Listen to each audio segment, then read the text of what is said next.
नमस्कार दोस्तों, मैं विष्णु कुमार आप सभी का अपने YouTube चैनल के इस वीडियो पर हार्दिक स्वागत करता हूं। दोस्तों, इस वीडियो में मैं आप लोगों को बिहार बोर्ड क्लास 10th के हिंदी सब्जेक्ट से जुड़े जो ऑफिशियल मॉडल पेपर है उसी का सॉल्यूशन कराने वाला हूं। दोस्तों, जैसा कि आप सभी को पता है कि बिहार बोर्ड ने मैट्रिक और इंटर वाले छात्रों का ऑफिशियल मॉडल पेपर जारी कर दिया है। जितने भी बच्चे बिहार बोर्ड से मैट्रिक और इंटर की तैयारी कर रहे हैं उन्हें सभी बच्चों का official model paper Bihar board ने जारी कर दिया है। दोस्तों, इस वीडियो में हम लोग बिहार बोर्ड क्लास 10th के हिंदी सब्जेक्ट से जुड़े जो ऑफिशियल मॉडल पेपर है उसी के सॉल्यूशन के बारे में बात करने वाले हैं।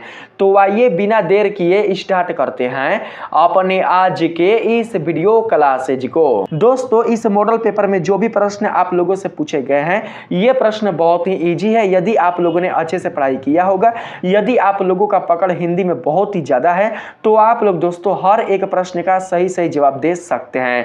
तो आइए यहां पर पहले प्रश्न पर चलने का प्रयास करते हैं। दोस्तों, आप लोगों से पहले नंबर सवाल में पूछा गया है मूर्धनी सवर्ण का उच्चारण स्थान है। आप लोगों को बताना है दोस्तों कि मूर्धनी सवर्ण का उच्चारण स्थान क्या है, यानी कि जब हम मूर्धनी सवर्ण का उच्चारण करते हैं तो हमें किस दोस्तों यंत्र से करते हैं आप लोगों को उस यंत्र का नाम बताना है, उस ध्वनि यंत्र का नाम आप लोगों को बताना है। तो दोस्तों, यहां पर जो सही आंसर होगा वो होगा तालु। हम लोग तालु से मूर्धनी सवर्ण का उच्चारण करते हैं, इसलिए right answer option number B होगा। ठीक है, यहां पर बात करते हैं 2 नंबर सवाल में। 2 नंबर सवाल में पूछा गया है निम्नलिखित में कौन ह्रस्व स्वर है।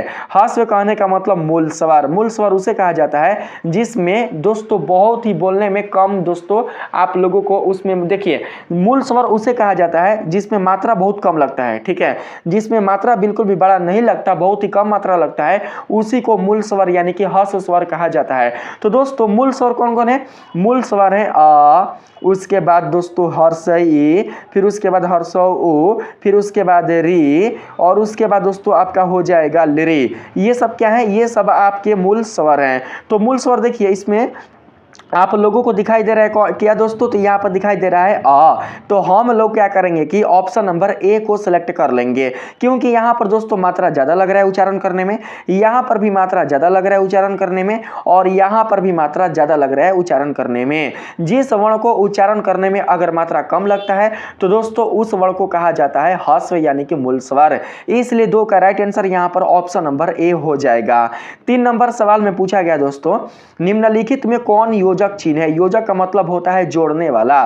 जैसे कि यहां पर हम लिख ले माता पिता। ठीक है, माता पिता, तो माता पिता को कौन जोड़ रहा है? तो दोस्तों ये वाला चिन्ह जोड़ रहा है। अगर हम यहां पर लिखे धीरे धीरे, धीरे धीरे लिखें तो क्या ये सही से लिखा है? नहीं लिखा हुआ है। हम धीरे धीरे के बीच जब हम एक हाइफन का चिन्ह डाल देते हैं तो ये क्या कर रहा है? ये जो चिन्ह है ये क्या कर रहा है? इन दोनों शब्दों को एक दूसरे के साथ जोड़ रहा है। तो दोस्तों इसी चिन्ह को कहा जाता है हिंदी में योजक चिन्ह, जिसको अंग्रेजी में हाइफन भी कहा जाता है। हिंदी में इस चिन्ह को योजक चिन्ह कहा जाता है। ये चिन्ह दोस्तों कहां पर दिखाई दे रहा है? ये चिन्ह दिखाई दे रहा है यहां पर। ऑप्शन नंबर डी आपका राइट आंसर होगा।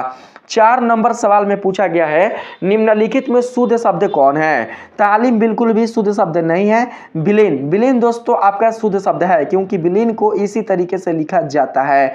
इसलिए 4 का सही आंसर होगा ऑप्शन नंबर बी। ठीक है, 5 नंबर सवाल में पूछा गया है जिन व्यंजनों के उच्चारण में श्वास पूर्ण से अल्प मात्रा में निकले और जिनमें हकार जैसी ध्वनि नहीं होती उन्हें क्या कहते हैं।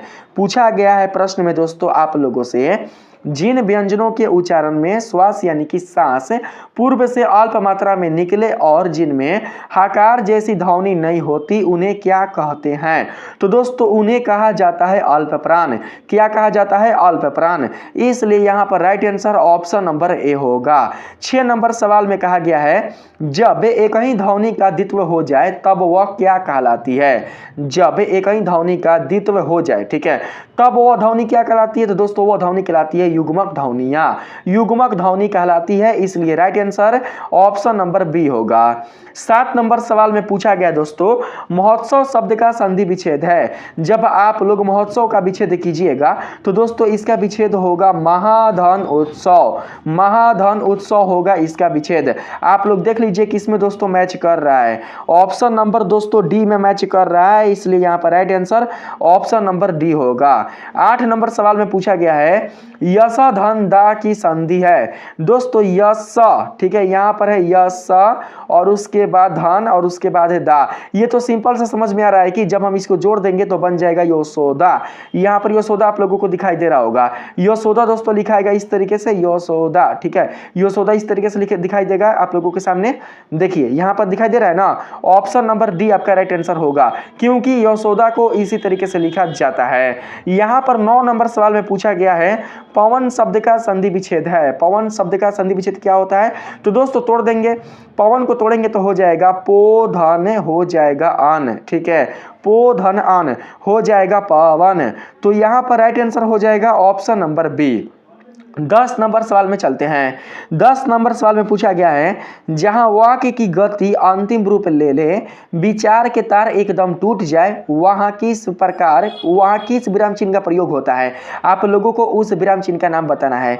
बोला गया है प्रश्न में दोस्तों, जहां वाक्य की गति अंतिम रूप ले ले, विचार के तार एकदम टूट जाए, वहां किस विराम चिन्ह का प्रयोग होता है? यानी कि जब आप लोगों का एक वाक्य पूरा हो जाए और जब आप लोगों को उस वाक्य को पूरा करना हो, उस वाक्य को रोकना हो, तो वाक्य को रोकने के लिए आप लोग किस चिन्ह का प्रयोग करते हैं? तो दोस्तों उसके लिए आप लोग पूर्ण विराम चिन्ह का प्रयोग करते हैं, इसलिए यहां पर right answer option number C होगा। 11 नंबर सवाल में पूछा गया है, कीर्तन शब्द किस लिंग का उदाहरण है? कीर्तन जो शब्द है वो किस लिंग का उदाहरण है? तो दोस्तों यहां पर 11 का जो करेक्ट आंसर होगा वो हो जाएगा ऑप्शन नंबर दोस्तों बे। यहां पर पुलिंग होगा, ऑप्शन नंबर ए होगा, ठीक है, यहां पर हम लोग पुलिंग ले लेंगे, ठीक है, क्योंकि अगर हम कीर्तन को इस तरीके से देखें, भजन कीर्तन करना चाहिए, भगवान का भजन कीर्तन करना चाहिए, तो यहां पर दोस्तों करना चाहिए आ रहा है, ये नहीं आ रहा है कि भगवान का भजन कीर्तन करनी चाहिए। तो अगर करनी आता तो हम लोग यहाँ पर स्त्रीलिंग लेते, लेकिन यहाँ पर वाक्य के रूप में करना आ रहा है, इसलिए 11 का सही आंसर ऑप्शन नंबर ए होगा। 12 नंबर सवाल में पूछा गया है, एकता शब्द किस लिंग का उदाहरण है? एकता शब्द किस लिंग का उदाहरण है? संगठन में एकता होती है, ठीक है, यहाँ पर वाक्य पर जोर डालिएगा, संगठन में एकता होती है, यहाँ पर होती है ही ना कि होता है, इसलिए 12 का करेक्ट आंसर हो जाएगा स्त्रीलिंग। ऑप्शन नंबर बी आपका सही आंसर होगा, यहाँ पर ऑप्शन नंबर बी को सिलेक्ट कर लेंगे। 13 नंबर सवाल है दोस्तों, कुंजड़ा शब्द का स्त्रीलिंग है। कुंजड़ा शब्द का स्त्रीलिंग क्या होता है? कुंजड़ा शब्द का स्त्रीलिंग होता है कुंजड़िन। ऑप्शन नंबर डी आपका राइट आंसर होगा, ठीक है। यहाँ पर 14 नंबर सवाल में पूछा गया है, निम्नलिखित में कौन शुद्ध वाक्य है? आप लोगों को इनमें से शुद्ध वाक्य की पहचान करना है। ए नंबर ऑप्शन में बोला गया है, बंदूक एक बहुत ही उपयोगी शस्त्र है। यहाँ पर दोस्तों बोला गया है शस्त्र, यहाँ पर शस्त्र नहीं होगा, अस्त्र होगा ना, ये दोस्तों आपका सही होगा। हाँ शस्त्र हो सकता है, शस्त्र, शस्त्र मतलब होता है हथियार, वेपन, ठीक है, सही हो सकता है। यहाँ पर बी नंबर में है, वह गीत की 2-4 लड़ियाँ गाती है। ये तो गलत लग रहा है, ये बिल्कुल भी नहीं होगा। सी नंबर में है, पुलाव बहुत लजीज है। पुलाव बहुत लजीज है, नहीं ये भी सही नहीं लग रहा है। हमारे शिक्षक प्रश्न पूछते हैं, हमारे शिक्षक प्रश्न पूछते हैं, मेरे शिक्षक प्रश्न पूछते हैं, यहाँ पर होना चाहिए था। दोस्तों यहाँ पर right answer option number A होगा, ये वाला आपका सही होगा, ठीक है, आप लोग ऑप्शन नंबर ए को दोस्तों याद रखिएगा। 15 नंबर सवाल में कहा गया है, परिणाम शब्द में कौन उपसर्ग है? परिणाम शब्द में उपसर्ग है परि, क्या है? परि। ऑप्शन नंबर ए आपका राइट आंसर होगा। 16 नंबर सवाल में कहा गया है, गायक शब्द में कौन प्रत्यय है? गायक शब्द में प्रत्यय पूछा गया है, तो दोस्तों यहाँ पर प्रत्यय हो जाएगा अक। 16 का यहाँ पर करेक्ट आंसर हो जाएगा ऑप्शन नंबर डी। 17 नंबर सवाल है आपके पास, रचना अथवा बनावट के विचार से शब्द के कितने प्रकार हैं? रचना अथवा बनावट के विचार से शब्द कितने प्रकार के होते हैं? तो दोस्तों 17 का करेक्ट आंसर हो जाएगा यहाँ पर ऑप्शन नंबर बी, यानी कि 3 प्रकार के होते हैं। ठीक है, 3 प्रकार के शब्द होते हैं, आप लोग याद रखिएगा। 18 नंबर सवाल में पूछा गया है निम्नलिखित में यौगिक शब्द, निम्नलिखित में यौगिक शब्द है, इसमें यौगिक शब्द है दूध वाला। यौगिक का मतलब होता है दोस्तों जिसमें 2 शब्द शामिल हो। ठीक है, एगो दूध है एगो वाला है, इसलिए यहाँ पर right answer option number C होगा। बाकी ये तीनों के तीनों जो शब्द है वो स्वतंत्र हैं, इसलिए 18 का करेक्ट आंसर हो जाएगा ऑप्शन नंबर सी। 19 नंबर सवाल में पूछा गया है निम्नलिखित में कौन तद्भव शब्द है? आप लोगों को तद्भव शब्द बताना है। तो दोस्तों तसम होता है संस्कृत वाला, तद्भव होता है हिंदी वाला। तो तसम हो जाएगा दोस्तों, देखिए क्षीर जो है, क्षीर, ये क्षीर जो है दोस्तों, क्षीर किसको बोला जाता है? तो दोस्तों दूध को बोला जाता है। ये शब्द हो जाएगा दोस्तों तसम। और यहाँ पर आग है ना, तो आग का तसम होता है अग्नि, लेकिन तद्भव होता है यहाँ पर आग। ठीक है, अग्नि का तद्भव शब्द होता है आग, इसलिए राइट आंसर यहाँ पर हो जाएगा ऑप्शन नंबर बी। जूता हो जाएगा देशज, और हैजा भी हो सकता है देशज होगा। ठीक है, यहाँ पर ऑप्शन नंबर बी आपका राइट आंसर होगा। 20 नंबर सवाल में कहा गया है निम्नलिखित में कौन तसम शब्द है? इसमें भी आप लोगों को तसम शब्द की पहचान करना है। तो दोस्तों यहाँ पर देख सकते हैं मोर बिल्कुल भी तसम शब्द नहीं है। मयूर, मयूर आपका तसम शब्द हो जाएगा, क्योंकि संस्कृत में हम लोग मयूर को, सॉरी मोर को मयूर बोलते हैं। ठीक है, यहाँ पर खरपर, खरपर दोस्तों आपका राइट आंसर होगा, क्योंकि संस्कृत में खरपर दोस्तों बोला जाता है, इसलिए तसम शब्द के लिए right answer option number A होगा। 21 नंबर सवाल में पूछा गया है राम ने पुस्तक पढ़ी है, राम ने पुस्तक पढ़ी है किस काल का उदाहरण है? तो दोस्तों ये हो जाएगा पूर्ण वर्तमान काल, ऑप्शन नंबर बी आपका राइट आंसर होगा। 22 नंबर सवाल में कहा गया है हिंदी में सर्वनाम के कितने भेद है? हिंदी में सर्वनाम के टोटल 6 भेद होते हैं। ठीक है, ऑप्शन नंबर जो सी है वो आपका राइट आंसर होगा। 23 नंबर सवाल में पूछा गया है मोहन ने कुछ नहीं खाया किस सर्वनाम का उदाहरण है? कुछ नहीं खाया मतलब दोस्तों यहाँ पर अनिश्चितता का बोध हो रहा है, इसलिए यहाँ पर 23 का करेक्ट आंसर हो जाएगा ऑप्शन नंबर डी, अनिश्चयवाचक सर्वनाम। बात करते हैं 24 नंबर सवाल पर। 24 नंबर सवाल में पूछा गया है कलम तोड़ना मुहावरे का अर्थ है। कलम तोड़ना मुहावरे का अर्थ होता है दोस्तों क्या? बढ़िया लिखना। ठीक है, जो अच्छा लिखता है उसके लिए दोस्तों मुहावरा का प्रयोग किया जाता है, कलम तोड़ना।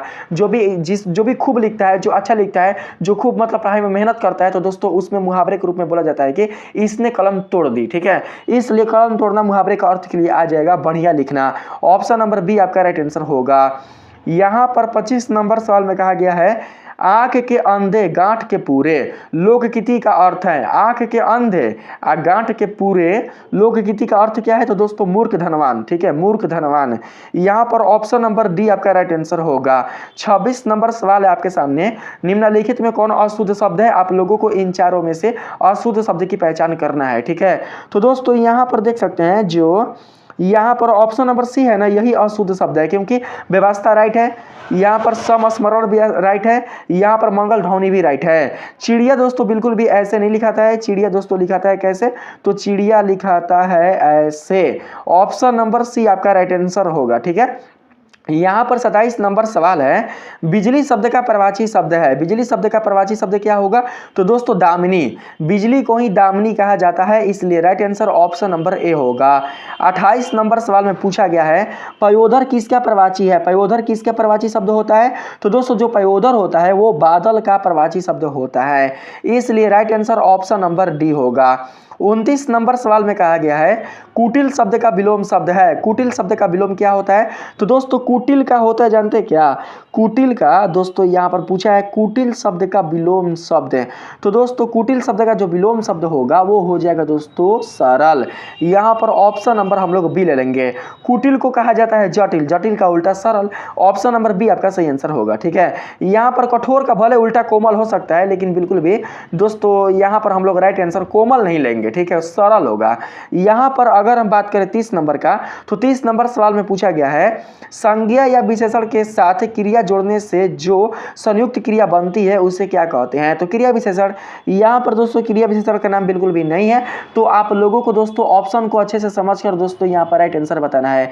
यहाँ पर हो जाएगा नाम बोधक क्रिया, नाम बोधक क्रिया, ऑप्शन नंबर बी आपका राइट आंसर होगा। ठीक है, 31 नंबर सवाल में पूछा गया है रामचरितमानस कौन संज्ञा है दोस्तों? रामचरितमानस जो है वो दोस्तों एक तरीके से काव्य ग्रंथ है, एक तरीके से दोस्तों एक तरीके से यूनिक ग्रंथ है, ठीक है, इसके जैसा कोई दूसरा ग्रंथ नहीं है।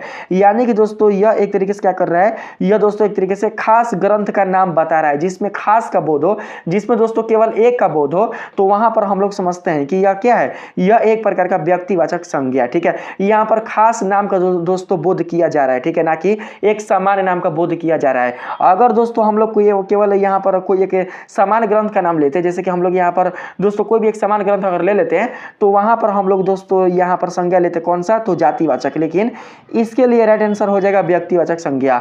ऑप्शन नंबर ए आपका राइट आंसर होगा, इसे आप लोग याद रखिएगा। बात करते हैं 32 नंबर सवाल पर। 32 नंबर सवाल में पूछा गया है कश्मीरी सेब सिंदूरी लाल होता है, इस वाक्य में पर विशेषण है। कश्मीरी सेब लाल होता है, देखिए विशेषण क्या होगा, इसको हटाओ ना, सिंदूरी क्या हटाओ, कश्मीरी सेब लाल होता है। तो दोस्तों सेब का विशेषता कौन बता रहा है, तो लाल, यानी सेब कैसा है तो लाल, तो ये होगा विशेषण। लेकिन इसका भी विशेषता कौन बता रहा है, तो सिंदूरी। कश्मीरी सेब सिंदूरी लाल होता है, लाल है पर कैसा लाल, तो सिंदूरी लाल। तो दोस्तों विशेषण का जो भी विशेषण बताए, यानी विशेषण का जो विशेषता बताए, उसको कहा जाता है क्या, उसको कहा जाता है पर विशेषण। इसलिए इस वाक्य में सिंदूरी क्या हो जाएगा, पर विशेषण। ऑप्शन नंबर दोस्तों आपका सी राइट आंसर होगा। 33 नंबर सवाल में पूछा गया है निम्नलिखित में कौन परिमाण बोधक विशेषण का उदाहरण है। तो यहाँ पर 33 का राइट आंसर हो जाएगा दोस्तों ऑप्शन नंबर सी, बड़ा सा। यहाँ पर बड़ा सा आपका राइट आंसर होगा, ऑप्शन नंबर सी आपका राइट आंसर होगा। यहाँ पर दोस्तों 34 नंबर सवाल में पूछा गया है जिस समास में विशेष विशेषण अथवा उपमेय उपमान का संबंध हो उसे क्या कहते हैं। आप लोगों को उनका नाम बताना है। जिस समास में विशेष विशेषण अथवा उपमेय उपमान का संबंध हो उसे क्या कहते हैं, तो दोस्तों उसे कहा जाता है कर्मधारय समास, क्योंकि कर्मधारय समास में ही विशेष विशेषण या उपमेय उपमान का संबंध होता है। ऑप्शन नंबर बी आपका राइट आंसर होगा। 35 नंबर सवाल में पूछा गया है सीताराम शब्द में कौन समास है। भैया सीताराम शब्द में जो समास होगा वो हो जाएगा दोस्तों द्वंद्व, ठीक है। यहाँ पर 35 का करेक्ट आंसर हो जाएगा ऑप्शन नंबर ए, द्वंद्व समास होगा, दोनों पद प्रधान है। 36 नंबर सवाल है पंचवटी शब्द में कौन समास है। पंचवटी में दोस्तों पंच आ रहा है, पंच आ रहा है ना, पंच यानी संख्या आ रहा है, जिसमें संख्या आए उसे हम लोग समझेंगे कि यह कौन सा समास है दोस्तों, यह एक प्रकार का द्विगु है, द्विगु समास है, ठीक है। यहाँ पर हम लोग ले लेंगे ऑप्शन नंबर ए। बहुत सारे बहुब्रीहि मार देते हैं, बहुब्रीहि नहीं होगा, द्विगु समास होगा। ऑप्शन नंबर ए आपका राइट आंसर होगा। 37 नंबर सवाल है आपके पास क्रिया की विशेषता प्रकट करने वाले शब्द को क्या कहते हैं। क्रिया विशेषण जो क्रिया की विशेषता बतलाता है उसे क्रिया विशेषण कहा जाता है। यहाँ पर दोस्तों पूछा गया है आप लोगों के सामने 38 नंबर सवाल में आप लोग देख सकते हैं दोस्तों निम्नलिखित में आज्ञावाचक वाक्य का उदाहरण है। निम्नलिखित में आज्ञावाचक जो वाक्य है उसका उदाहरण कौन है, तो दोस्तों यहाँ पर हो जाएगा क्या, तुम सदा सत्य बोलो। हमें लग रहा है यही होगा, तुम सदा सत्य बोलो। 38 का करेक्ट आंसर हो जाएगा option number B. Option number B आपका सही आंसर होगा, इसे आप लोग दोस्तों याद रखिएगा।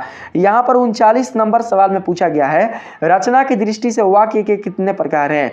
रचना की दृष्टि से वाक्य के टोटल जो प्रकार है वो दोस्तों कितने हैं, वो दोस्तों टोटल जो प्रकार है 3 है, ठीक है। 3 प्रकार है रचना की दृष्टि से वाक्य 3 प्रकार के होते हैं, ठीक है।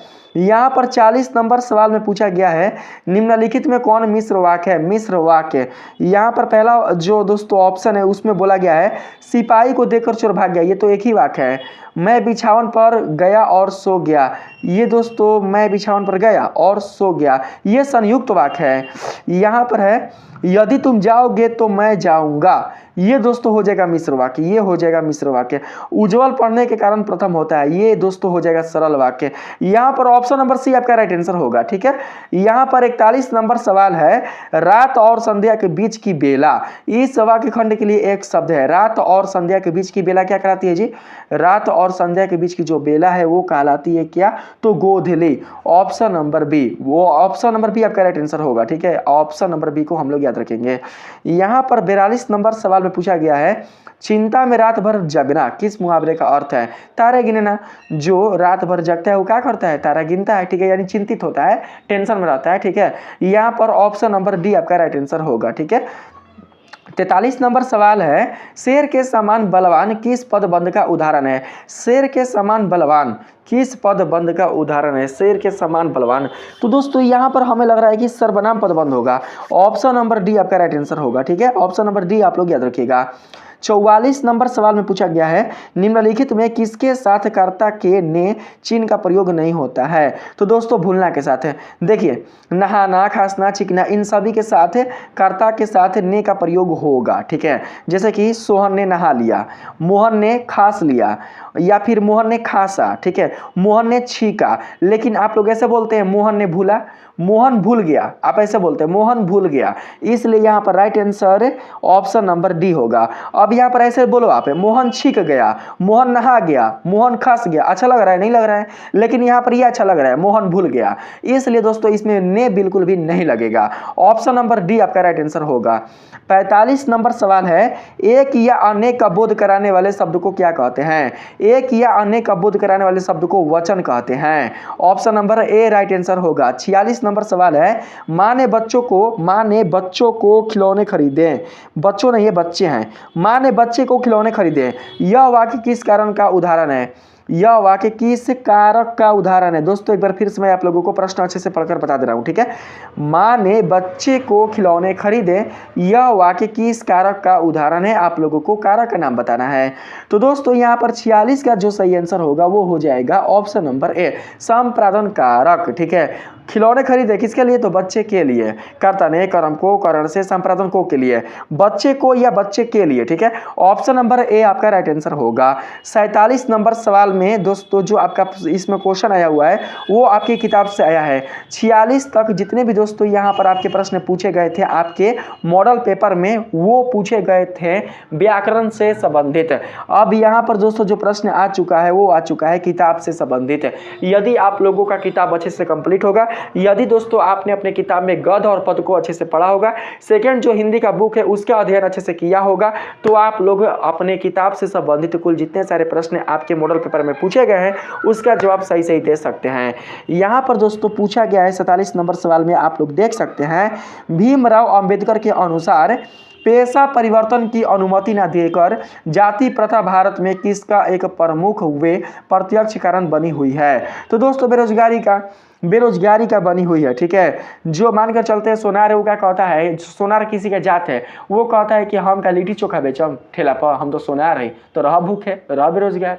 बात ये ना है। ऑप्शन नंबर ए आपका सही आंसर होगा। ठीक है, यहाँ पर 48 नंबर सवाल में पूछा गया है, निम्नलिखित में सेन साहब की एक बेटी का नाम है। सेन साहब की एक बेटी का नाम है, कुसुम तो होगा ना, लक्ष्मी होगा ना, नेहा तो होगा ना, शेफाली। ऑप्शन नंबर सी आपका राइट आंसर होगा, शेफाली होगा। ठीक है, यहाँ पर 49 नंबर सवाल में पूछा गया है, मैक्स मूलर रचित भारत से हम क्या सीखें?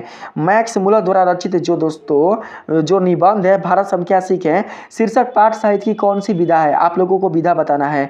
तो यहाँ पर जो 49 का यहाँ पर करेक्ट आंसर हो जाएगा वो हो जाएगा दोस्तों ऑप्शन नंबर, दोस्तों यहाँ पर मुझे लग रहा है कि भाषण होगा दोस्तों, ऑप्शन नंबर डी होगा। ठीक है, यहाँ पर आप लोग ऑप्शन नंबर डी को ले लीजिएगा। 50 नंबर सवाल में कहा गया है, बाण भट्ट की, ठीक है, बाण भट्ट की आत्मकथा उपन्यास के लेखक हैं। बाण भट्ट की आत्मकथा उपन्यास के लेखक कौन है जी? तो दोस्तों यहाँ पर 50 का करेक्ट आंसर हो जाएगा हजारी प्रसाद द्विवेदी। ठीक है, ऑप्शन नंबर बी आपका सही आंसर होगा। 51 नंबर सवाल है, हिंदी तथा इसकी विविध बोलियां किस लिपि में लिखी जाती हैं? जब हिंदी देवनागरी लिपि में लिखी जाती हैं तो भैया हिंदी से संबंधित जो विविध बोलियां हैं वो भी देवनागरी लिपि में ही लिखी जाती होंगी, इसलिए right answer option number A होगा। यहाँ पर 52 नंबर सवाल में कहा गया है दोस्तों, आप लोग देख सकते हैं, चल चुपचाप बना अपनी रोटियां, तू सोचता है कि मैं तुझे पतली पतली नरम नरम रोटियां सेककर खिलाऊंगी। यह कथन बहादुर शीर्षक कहानी के किस पात्र का है? आप लोगों को उस पात्र का नाम बताना है। तो दोस्तों ये हो जो पात्र है वो पात्र है लेखक की पत्नी, जिनका नाम है निर्मला। ठीक है, लेखक की पत्नी निर्मला। दोस्तों ये जो कथन है ये जो कथन है वो दोस्तों कथन किसका है? यह कथन है लेखक की पत्नी निर्मला जी का, इसलिए ऑप्शन नंबर बी आपका राइट आंसर होगा। ठीक है, आप लोग दोस्तों किताब को अच्छे से पढ़ लीजिएगा क्योंकि किताब के बीच से भी क्वेश्चन आ रहे हैं, इसलिए अच्छे से आप लोग सारा किताब को अच्छे से पढ़ लीजिएगा ताकि आप लोगों को किसी भी प्रश्नों को देने में, उसका हल करने में आप लोगों को बिल्कुल भी प्रॉब्लम ना हो। ठीक है, यहाँ पर बात करते हैं 53 नंबर सवाल में। 53 नंबर सवाल में पूछा गया है, गुरु नानक हिंदी की किस भक्ति धारा के एक प्रमुख कवि है? तो दोस्तों यहाँ पर राइट आंसर हो जाएगा निर्गुण संत भक्ति धारा। निर्गुण संत भक्ति धारा आपका राइट आंसर होगा 53 का। यहाँ पर 54 नंबर सवाल में पूछा गया है कृष्ण भक्त कबीर स्थान किस छंद में सिद्ध थे? दोस्तों यहाँ पर 54 का करेक्ट आंसर हो जाएगा यहाँ पर सवैया। सवैया में दोस्तों वो सिद्ध थे, इसलिए right answer option number D होगा। यहाँ पर 55 नंबर सवाल है कवि घनानंद किस मार्ग को अति सुधो कहते हैं? तो दोस्तों प्रेम मार्ग को अति सुधो कहते हैं, अति सुधो प्रेम मार्ग को कहते हैं, इसलिए 55 का right answer option number D होगा। 56 नंबर सवाल है कवि प्रेम घन का पूरा नाम है? कवि प्रेम घन का पूरा नाम क्या है, जल्दी बताइए। तो दोस्तों यहाँ पर 56 का करेक्ट आंसर हो जाएगा आपके सामने option number C Badri Narayan Chaudhary Prem Ghan. Option number C आपका राइट आंसर होगा। ठीक है, यहाँ पर दोस्तों देखिए आप लोगों को याद नहीं ना रहेगा कि कवि प्रेम घन का पूरा नाम क्या है, तो आप ऐसे समझिएगा घन का मतलब क्या होता है घना। घन का देखिए घना का मतलब समझिएगा कि जो बादल है वो काफी घना है। ठीक है, बादल काफी घना घेरा हुआ है और बादल को ही बद्री कहा जाता है। तो जो नाम है बद्री लगेगा तो आप समझिएगा कि वही उनका पूरा नाम है बद्री नारायण चौधरी प्रेम घन। ठीक है, यहाँ पर बात करते हैं 57 नंबर सवाल में। 57 नंबर सवाल में पूछा गया है पाठ्य पुस्तक में भारत माता शीर्षक कविता किस काव्य संग्रह से संकलित है? आप लोगों को दोस्तों किस काव्य संग्रह से संकलित है आप लोगों को उसका नाम बताना है। 57 का यहाँ पर राइट आंसर हो जाएगा ग्राम्या।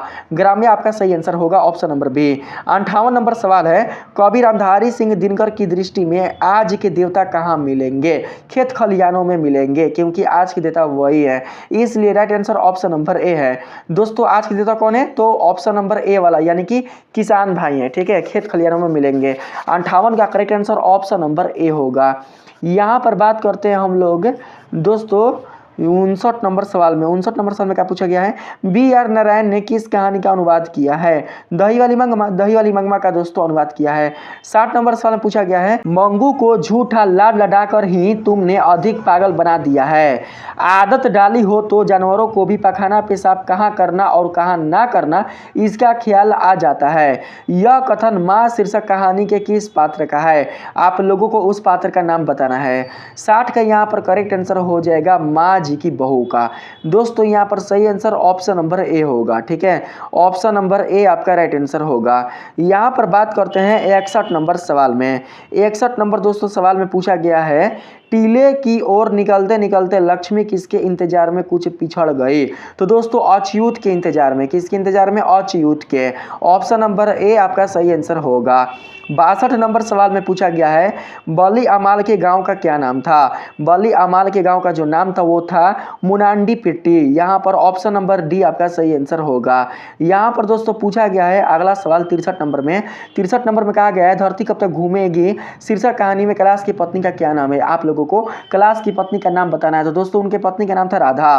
कैलाश की पत्नी का नाम क्या था? राधा। ऑप्शन नंबर सी आपका सही आंसर होगा। ठीक है, यहाँ पर 64 नंबर सवाल में पूछा गया है मानव का रचा हुआ सूरज मानव को भाप बनकर सोख गया।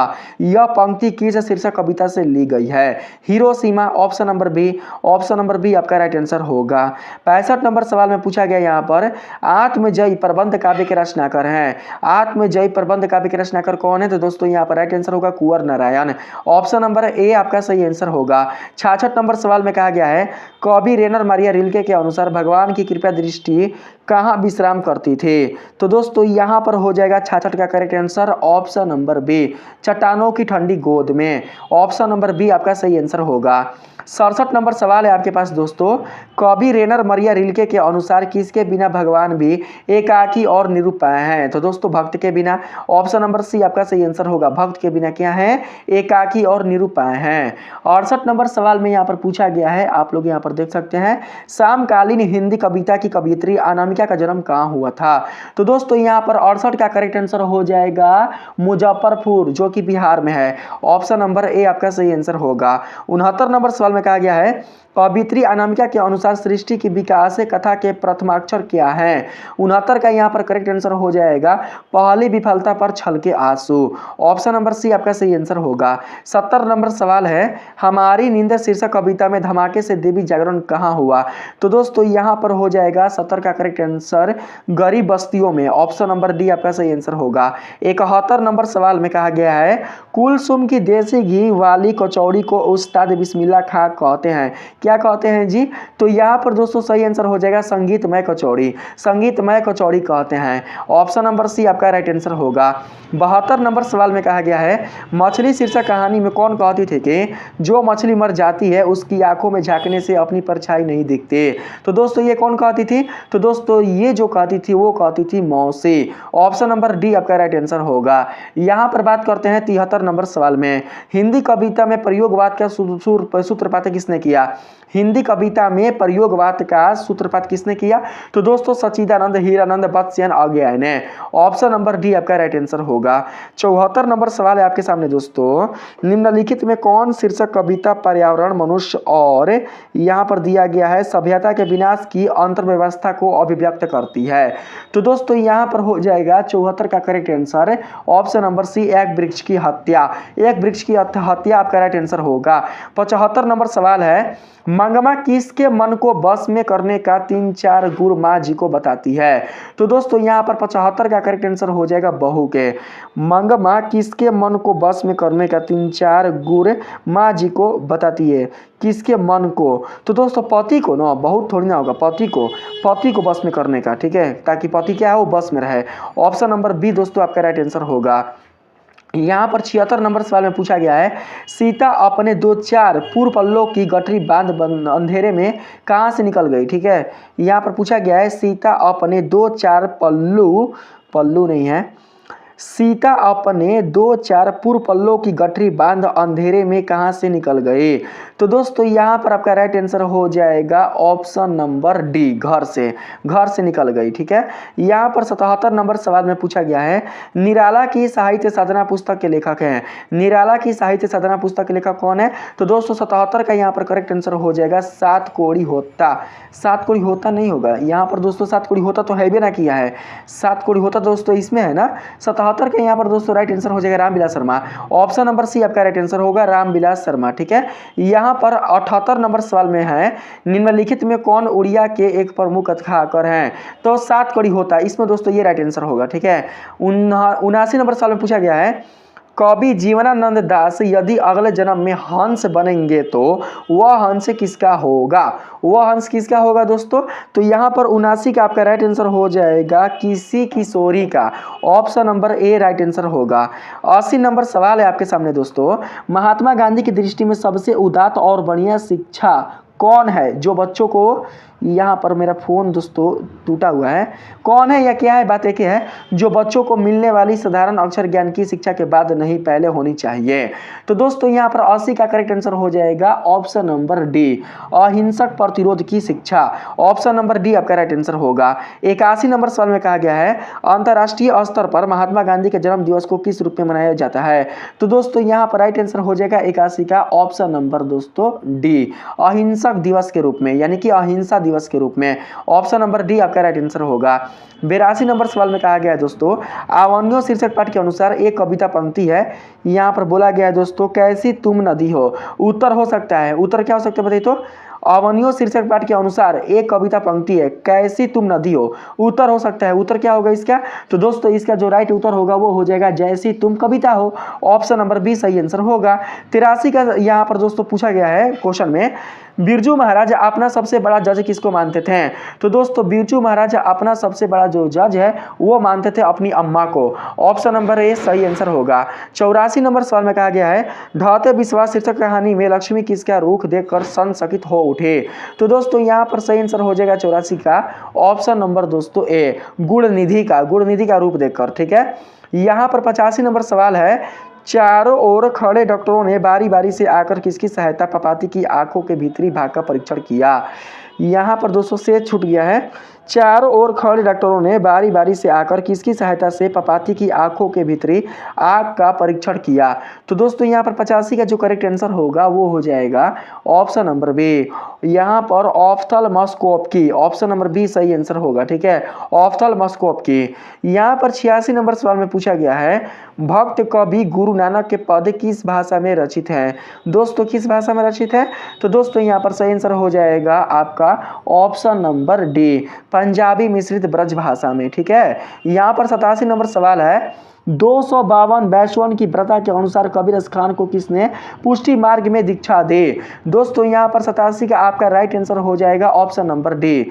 ऑप्शन नंबर डी में सूरदास सही नहीं होगा, ई वाला होगा, विठलनाथ ने। ऑप्शन नंबर सी आपका सही आंसर होगा। 88 नंबर सवाल है दोस्तों, यहाँ पर देख सकते हैं जनतंत्र का जन्म शीर्षक कविता के अनुसार मिट्टी की अबोध मूर्ति कौन है। मिट्टी की अबोध मूर्ति दोस्तों जनता है, भारत की जनता।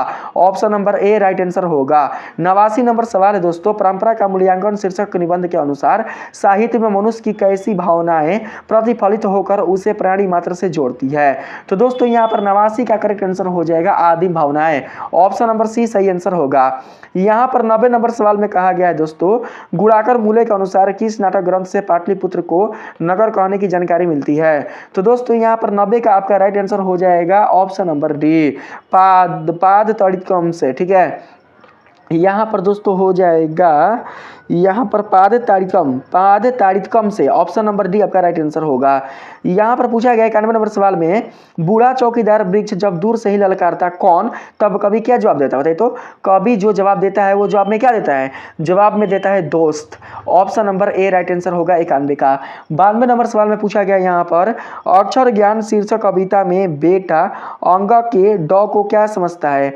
अक्षर ज्ञान शीर्षक कविता में बेटा अंग के ड को क्या समझता है। तो दोस्तों यहाँ पर 92 का करेक्ट आंसर हो जाएगा ऑप्शन नंबर सी, मां समझता है। यहाँ पर 93 नंबर सवाल है दोस्तों कन्नड़ साहित्य के प्रतिष्ठित रचनाकर श्रीनिवास का जन्म कहाँ हुआ था। तो दोस्तों यहाँ पर 93 का आपका राइट ऑप्शन हो जाएगा कोलार, जो कि कर्नाटक में है। ऑप्शन नंबर बी आपका सही आंसर होगा। 94 नंबर सवाल है माँ शीर्षक कहानी में अस्पताल की परिचारिका किस तरह मंगू का ध्यान अपनी तरफ खींचती है। तो दोस्तों यहाँ पर 94 का आपका राइट आंसर हो जाएगा हाथ का रुमाल फटकार कर। ऑप्शन नंबर ए आपका सही आंसर होगा।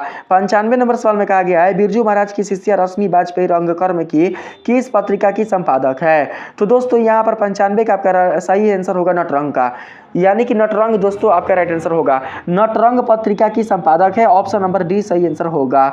यहाँ पर 96 नंबर सवाल है दोस्तों कवि घानानंद किस मुगल बादशाह के यहाँ मीर मुंशी का काम करते थे। आप लोगों को उनका नाम बताना है, उस बादशाह का नाम बताना है। तो दोस्तों यहाँ पर 96 का करेक्ट आंसर हो जाएगा Mohammad Shah Rangile. Option number C आपका सही आंसर होगा। यहाँ पर 97 नंबर सवाल में कहा गया है मैक्स मुलर के अनुसार किस भाषा के अध्ययन ने मानव जाति के संपूर्ण इतिहास को एक वास्तविक रूप में पहली बार प्रकट करके दिखाया है। इतिहास को एक वास्तविक रूप में पहली बार प्रकट करके दिखाया है। क्वेश्चन कहा गया है मैक्स मुलर के अनुसार किस भाषा के अध्ययन ने, आप लोगों को उस भाषा का नाम बताना है। ठीक है, किस भाषा के अध्ययन ने मानव जाति के संपूर्ण इतिहास को एक वास्तविक रूप में पहली बार प्रकट करके दिखाया है। तो दोस्तों वो भाषा है संस्कृत। ऑप्शन नंबर ए सही आंसर होगा। 98 नंबर सवाल में कहा गया है दोस्तों कवि जीवनानंद दास किस भाषा के सर्वाधिक सम्मानित एवं चर्चित कवियों में से एक है। तो दोस्तों यहाँ पर हो जाएगा बंगला। ऑप्शन नंबर सी आपका राइट आंसर होगा। 99 नंबर सवाल है दोस्तों नाखून क्यों बढ़ते हैं शीर्षक पाठ के अनुसार देवताओं के राजा का हथियार ब्रज किसकी हड्डियों से बना था। तो दोस्तों यहाँ पर देखिए जो वज्र है ना, वज्र ये दोस्तों किन की हड्डियों से बना हुआ था। तो दोस्तों यहाँ पर हो जाएगा दधीची मुनि की हड्डियों से बना हुआ था। Option number D right answer होगा। यहाँ पर दोस्तों पूछा गया है लास्ट जो आपका 100 नंबर क्वेश्चन है उसमें पूछा गया है निम्नलिखित में कौन संस्कृत अंग्रेजी हिंदी फारसी तमिल आदि अनेक भाषाओं का ज्ञान रखने वाले बहुभाषाविद थे।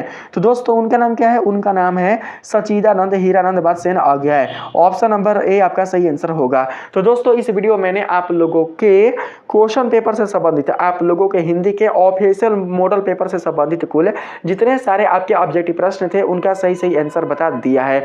अगर इसमें से कोई आंसर अगर गलत भी होगा तो दोस्तों आप लोग उसे जरूर से सुधार लीजिएगा, क्योंकि हो सकता है कि मिस्टेक से मैंने किसी प्रश्न का गलत आंसर बता दिया हो, लेकिन मैं अपने से दोस्तों पूरा अच्छे तरीके से आप लोगों को सही आंसर बताने का प्रयास किया है। ठीक है, यहाँ पर आगे सब्जेक्टिव है तो आप लोग देख सकते हैं, बहुत ही आसान है। आप लोग अपने से दोस्तों क्या कीजिएगा, इसका सॉल्यूशन कीजिएगा। यहाँ पर दोस्तों देख सकते हैं, यहाँ पर देखिए ये क्या है, ये गद है। आप लोगों को इसको अच्छे से पढ़ लेना है और इसी में से आप लोगों को इन प्रश्नों का जवाब देना है। जो यहाँ पर प्रश्न पूछे गए हैं ना, इन प्रश्नों का जवाब आप लोगों को दोस्तों अच्छे से देना है, ठीक है। आप लोगों को कुछ अपने से भी बनाकर इसमें जवाब देना है, ठीक है। जैसे कि यहाँ पर एक वो प्रश्न है, किस गद्य रचना को निबंध कहा जाता है, तो यहाँ पर पढ़ लीजिए। पूछा गया है किस गद्य रचना को निबंध कहा जाता है ना, तो बोला गया ना, यहाँ पर देखिए बोला गया है उस साहित्य गद्य रचना को निबंध कहा जाता है जिसमें किसी विषय से संबंधित विचारों को विशेष उद्देश्य से एक बंध के रूप में प्रस्तुत किया जाता है। तो दोस्तों आप लोग इसको सजा कर लिखिएगा। बोला गया है किस गद्य रचना को, तो आप लोग ऐसे लिखिएगा, ऐसे उस साहित्य गद्य रचना को निबंध कहा जाता है। बस हो तो गया, इतना सिंपल है। यहाँ से लेकर आप लोग यहाँ तक लिख लीजिएगा, हो गया, पहला का आंसर हो गया। इसी तरीके से आप लोगों को ढूंढ ढूंढ कर लिखना है, इन पांचों का जवाब देना है। ठीक इसी प्रकार से अगला एक और दोस्तों यहाँ पर गद्य है, आप लोगों को गद्य को अच्छे से पढ़ लेना है और गद्य से जो भी दोस्तों यहाँ पर सवाल पूछे गए हैं, यहाँ पर जो भी 5 सवाल पूछे गए हैं, आप लोगों को इनका जवाब देना है। ठीक इसी प्रकार से अगर हम बात करें 2 नंबर में, तो 2 नंबर में दोस्तों फिर आया हुआ है गद्य।